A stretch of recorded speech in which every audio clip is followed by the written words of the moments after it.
This episode is sponsored by me at fansly.com/titsmintsalad. Go check it out if you want me to see me pose in this. Back with the review. I'm Mint Salad and I saw Return of the Living Dead 2. It is directed by Ken Widerhorn and it stars James Karen and Tom Matthews.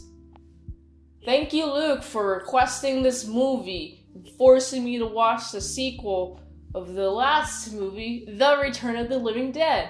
Where did the go? Why does the first one have The Return of the Living Dead? The second one is just Return of the Living Dead 2. I don't understand the naming convention. Anyway, this movie starts. You got some meddling kids, and they're being all curious, like, I'm gonna go into this tunnel. Is there anything fun in this tunnel? Is there food? Is there love? Is there guns? What's in this tunnel? There's a bunch of barrels though. And these kids are like, let's open these barrels. And they open the barrels and boom. Uh-oh, some gas leaks. That's not good. That's never good at all, ever. But instead, what's even more fun, they got the slime zombie from last movie. It looks exactly like the slime zombie from when they opened the barrels the first time. And they push him into the water. And I'm like, okay, here comes another instance of where another zombie apocalypse has started because some kids opened a barrel. Although, unlike the last movie, this movie, they're just kind of like stumbling about. They're like, oh, what's this? Oh, what's this? And boom. Shh. And their instinct is to just stand there while a thing is beeping very loudly. Like, if a thing was beeping very loudly in my presence, I would run. I would think it was a bomb. I'd be like, let's go. I don't want to get blown up. And if it turns out to be that spores, even better, because that would make me undead.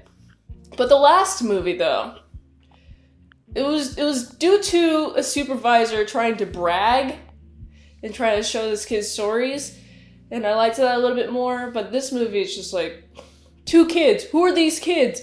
We don't know. But we do know is we do follow this family while they're going through the zombie apocalypse.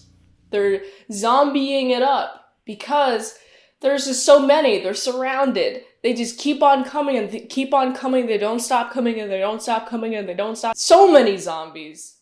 They're everywhere. And I mean everywhere. They're smashing through the windows. They're smashing through the doors. They can open windows. They can talk. They can just do all these things that are just very terrifying because it's like, what if this was a thing that occurred in today's society? What would happen? Like, this is during the 80s, but today is, oh boy, I would not want to have a bunch of zombies here, because I'd be sad, very sad. But anyway, they're all running around, they're trying to get the contact of the army. I know the kid tries to get contact with the army.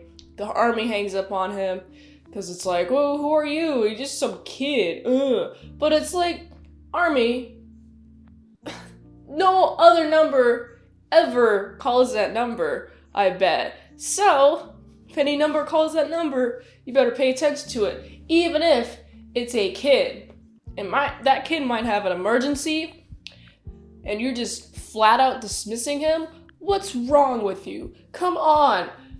So there's more zombies, of course, and there's more zombies eating each other.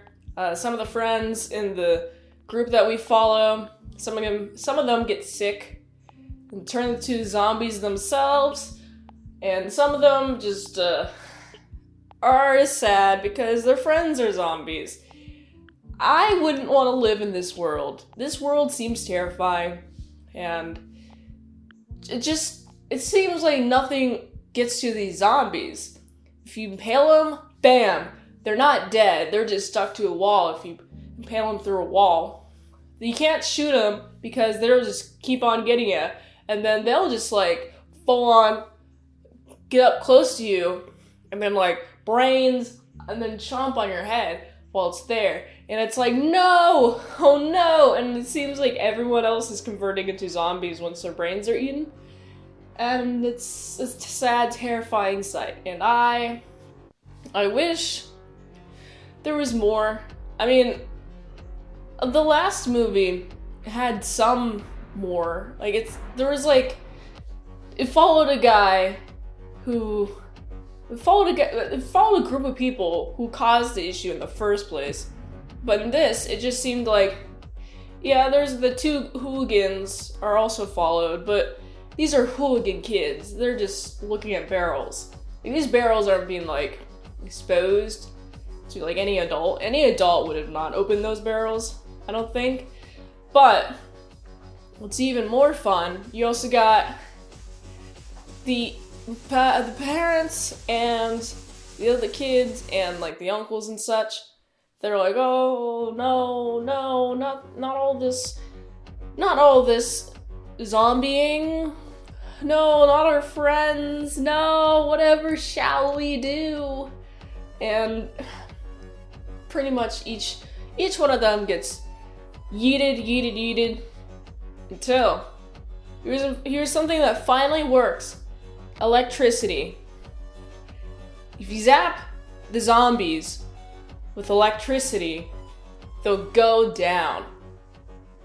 And I like the electricity animation when they are being electrocuted, just drawn hand frames on top of the footage, and it's like, ah, yeah, I like that. The blue helps with the scene. I mean, electricity is blue, I guess. It is blue in a lot of circumstances, so it makes sense that the electricity would be blue, but it still looks great. And I like how in this one, there is a way to stop all the zombies. Unlike the last one where it's just like a perpetual cycle. This is like, okay, at least let's put some closure on it. Let's put some closure. Although, I would have preferred to follow the original group. Oh no, they're all dead. I guess I can't find the original group. Never mind about that. Now we're looking at a new group, which is why I'm so like, oh, well, I don't know who these people are. They seem related, but it was fun. It was fun watching these people just kind of flail about, scream. There was a lot of screaming. There was a lot of, there was a hand that was in a car, just like grabbing at people. Everyone's freaking out because there's just like hands everywhere. And then they eventually throw the hand out of the car, and I was like, okay, that's cool. I like the practical effects of the hand. I don't see that a lot these days. Or at least, and I gotta give this movie a solid 6 out of 10. This episode was sponsored by my Fansly. If you like whatever I'm wearing, you can see me pose in it at my Fansly at itsmintsalad.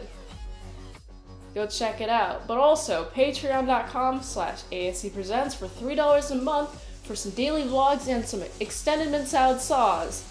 For $20 a month, you get one movie request per 1 month. That's how it goes. So again, check out my Fansly, fansly.com/titsmintsalad, and Patreon at patreon.com/ASEpresents. Until next time, I'm in Salad Saw. I'll see y'all later, my salad croutons and bacon bits.